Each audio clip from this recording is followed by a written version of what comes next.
रूसी अधिकारियों का कहना है कि यूक्रेन की सेना ने कब्जे वाले क्षेत्रों में 4 लोगों को मार डाला। एजेंस फ्रांस प्रेसे AFP के अनुसार क्रेमलिन प्रॉक्सी अधिकारियों ने गुरुवार को कहा कि यूक्रेनी बलों ने रूस के कब्जे वाले युद्धग्रस्त देश के सीमावर्ती क्षेत्रों में 4 लोगों को मार डाला।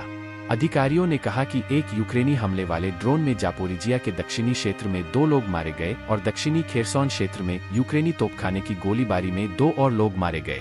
एक नागरिक कार पर हमले के परिणामस्वरूप एक पुरुष और एक महिला की मौत हो गई। उनके 4 छोटे बच्चे अनाथ हो गए। जापोरिजिया के रूसी स्थापित प्रमुख एवगेनी बालित्स्की ने सोशल मीडिया पर लिखा।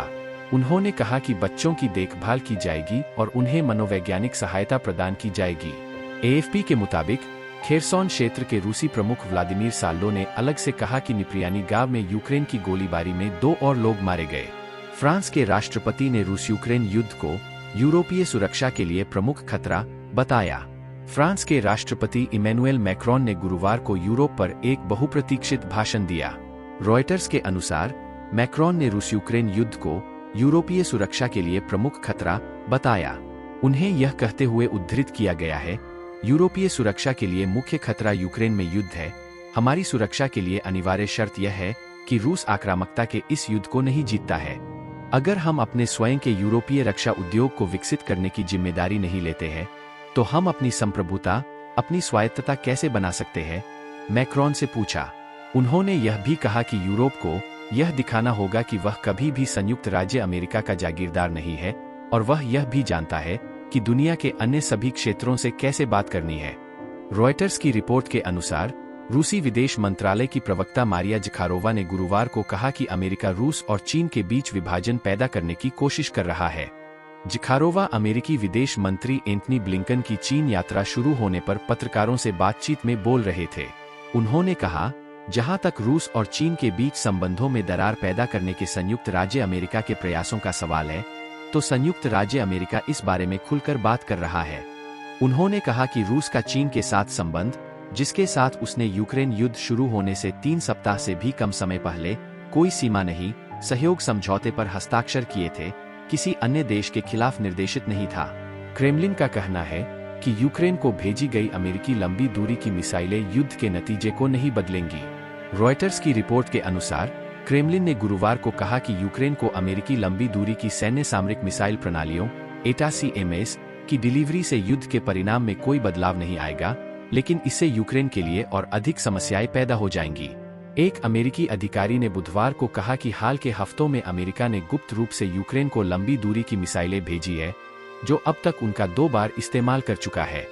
अधिकारी ने कहा कि मिसाइलों का इस्तेमाल पहली बार 17 अप्रैल को क्रीमिया में एक रूसी हवाई क्षेत्र के खिलाफ किया गया था, जो यूक्रेनी सीमा से लगभग 165 किलोमीटर 103 मील दूर था।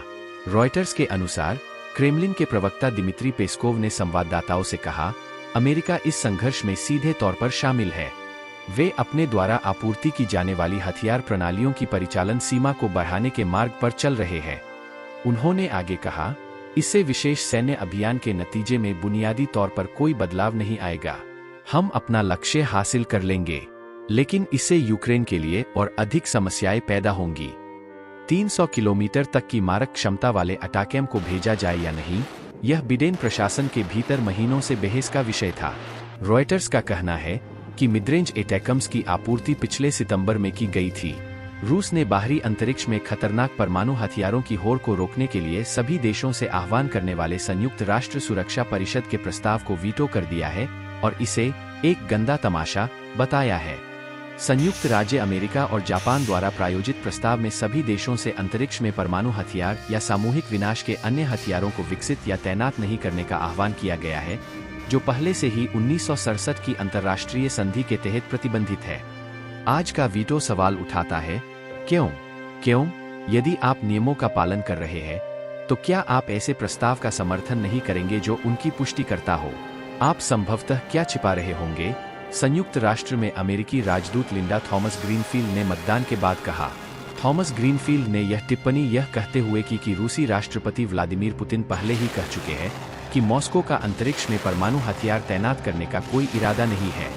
रूस के संयुक्त राष्ट्र के राजदूत वासिली नेबेंजिया ने प्रस्ताव को बिल्कुल बेतुका और राजनीतिकरण बताते हुए खारिज कर दिया और कहा कि यह अंतरिक्ष में सभी प्रकार के हथियारों पर प्रतिबंध लगाने में बहुत आगे नहीं गया। 15 सदस्यीय सुरक्षा परिषद में पक्ष में 13 वोट पड़े, रूस ने विरोध किया और चीन अनुपस्थित रहा। तीसरे व्यक्ति को रिश्वतखोरी के एक बड़े मामले में हिरासत में लिया गया है, जिसमें रूस के उपरक्षा मंत्री भी शामिल है।